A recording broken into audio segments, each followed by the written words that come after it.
mean, kind of like I mean, you're used to seeing Sami Zayn more or less low-keyed and fan favorite. But now his character, I guess you would have to say, is somewhat over-exaggerated. Yeah, I think. Overhyped. And basically, I guess that's the way he's coming across, especially with the brotherhood between him and Kevin Owens. Oh, yeah. What I really liked about Sami was his music hits. Mm-hmm. Everyone gets up to sing and dance because everyone loves the song. But then the music ended. Sami's in the ring with Shane, and he gets booed out of the building. I was like, that was brilliant. But that dance that Sami comes when he's in the ring, it's kind of like... It's still over the top. It's kind of like... What's the word I'm looking for?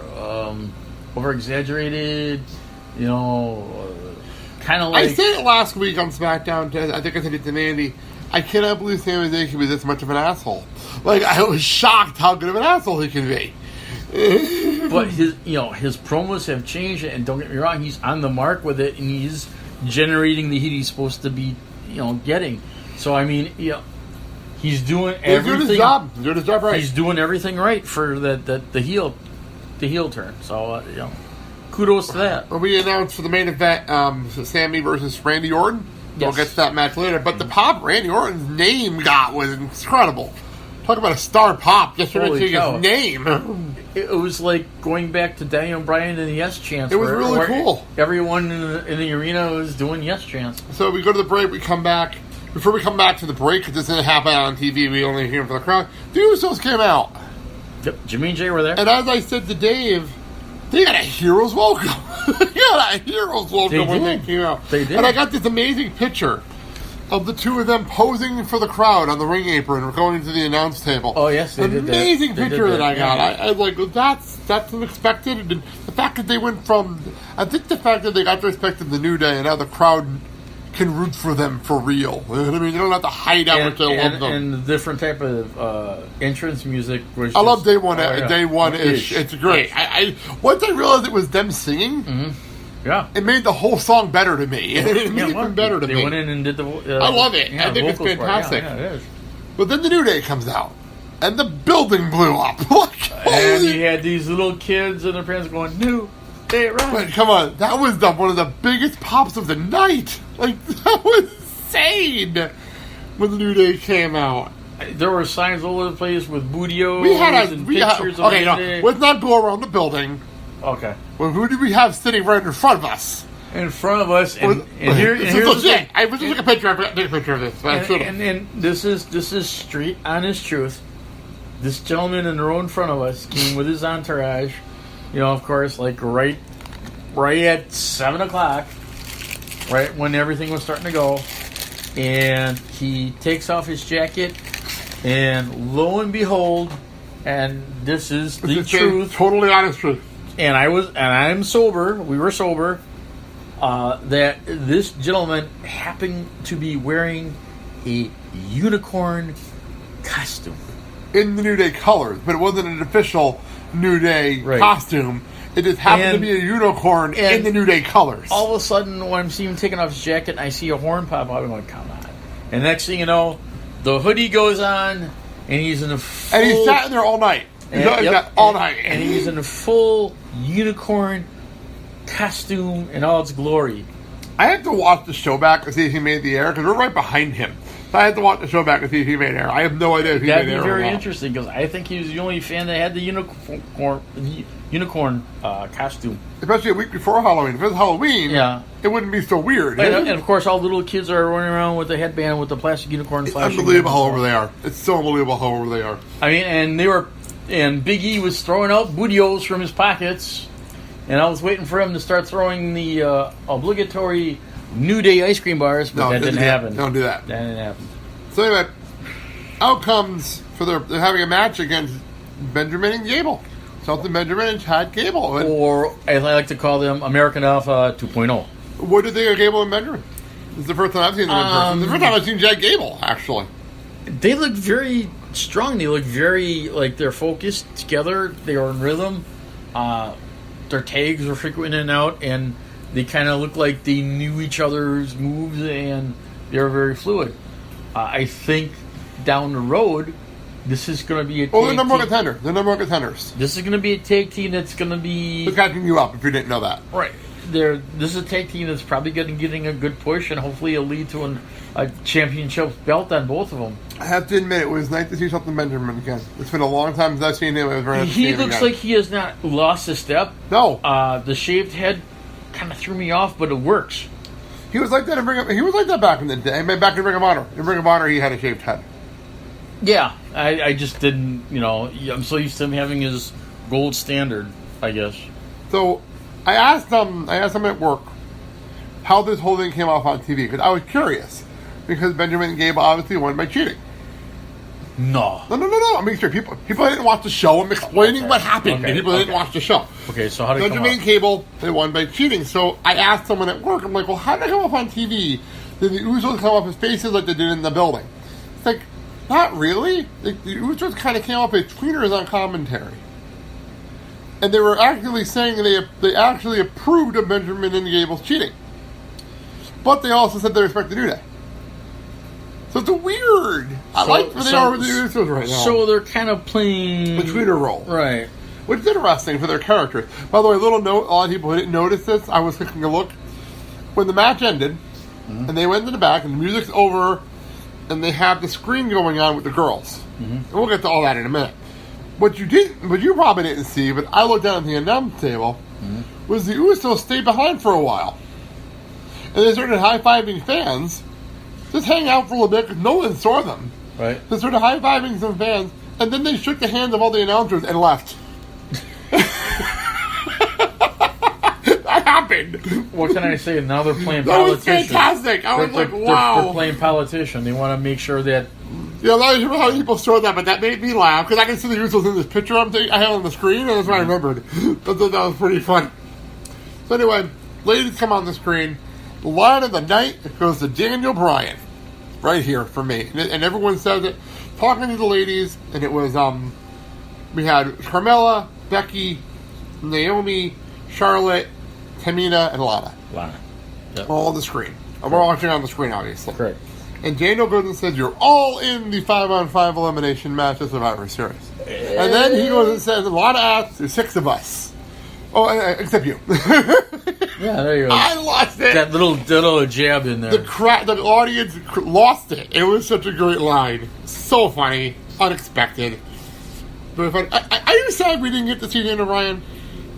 Because I missed Daniel Bryan last night. We did not see him. He wasn't out with us. He didn't come out to the arena. No, everything was all It was backstage. weird. I didn't like that. It was all I backstage. realized that after the show we didn't get to see Daniel Bryan. I would think that he would at least come out to the ring and announce who's going to be in the... Or even just come out for the crowd for a dark segment. Yeah. I mean, but it's like it was weird. I mean, if he would have came out, he would have popping all the yes chants. Would have been great. Unless, of course, it's one of those things where he had to go backstage and do his segment and then kind of... 2 seconds. It was weird because he was at the end. He was there through the whole show, which is weird. I don't know. And then, maybe make a quick exit and fly out. He's got to do the father thing. Well, next up, Fashion Files. Oh, my Lord. Reservoir, the Fashion Dogs. Okay, get your feelings out. What do you think of the Fashion Files? Okay, honest opinion. Go ahead. I'm not taking away from anything. No. Go ahead. Everyone has an opinion on this one. So go From ahead. any of the wrestlers.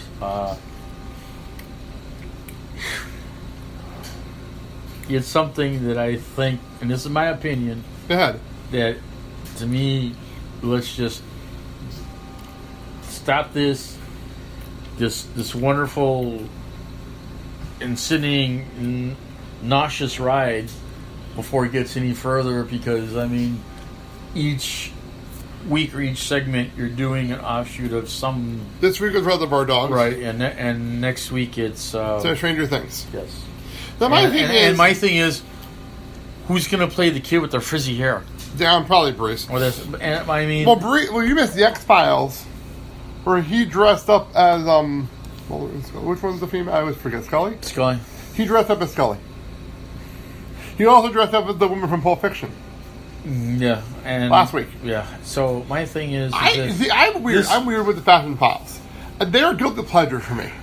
I enjoy it. It's stupid. I'm not going to lie. I know it's dumb. I know it's stupid. Half the time, I don't even get the references. But you know what? I just think it's the guilty pleasure. But here's the thing that I look at objectively is, okay, is it somewhat entertaining? Yeah, I guess. Is it foolish? Yeah. And the Ascension get to do their own thing. Right. Fun. And is it very over the top? Yeah, it is. Oh, yeah. But my thing, it's making Fandango and Tyler Breeze look more, what's the word I'm looking for? Foolish. Well, here's something for you, though. Okay. I've heard that they have their own, they can do their own thing. They're doing this on their own. They want to do this. So, were they the ones that came up with the original idea? This is how we got here. Vince likes it because they came up with it, and then Vince liked it. And that's how we got here. I guess if getting to have buzz about it is what you want, and it got a pop and him on the screen. And if you basically, if that's what you want is to have the segment talked about and get a lot of buzz, then you succeeded in accomplishing what you were doing. It just, to me, it makes the wrestlers come up as foolish and idiotic. But like I said, that's my opinion. That's fine. Other people like you will think differently, and it's like, comedy's objective. As always said, people always say comedy's objective. There you go. It can be subjective. Moving on, Baron Corbin comes out. The Long Wolf. I hate his theme music. So much. I have to agree with you. This is something that hopefully creative can work with, because this is his new theme music. This is new. Well, let's get something else, because it's not, maybe Samson, or no, I'm sorry, maybe Elias can write a new theme song for us. As long as he doesn't get interrupted. But that's another story. So, before we get to the match, we were backstage and we were talking about, and I like Daniel Bryan's character of the fact that he did not agree with Shane. I like that, because that's very Daniel. Well, that's also normal in a corporation environment where you have a frontline supervisor and a mainline supervisor that basically see things differently, and they can agree to disagree. And Shane heard Brian's opinion, and he took it under advisement, and basically, as Brian said, you're the boss. And Shane says, yeah, you're right. So, during this segment, I know a lot of people noticed, but I noticed that the guy's running down with the trampoline. Yes. Which I cracked up at, not gonna lie. And that met, out came Sin Cara. Let's kind of go back a little bit. When there's different matches, and the guys that came down to the ring and take the apron off and get all the ring, kudos to those guys, because they know exactly what they're doing. They're fast, and they got it set up, and there's like no hesitation. And I'll give them more props later. We get to 205 Live. I'll give them more props later. Okay. But Sin Cara comes out. Mm-hmm. I don't even care about this feud.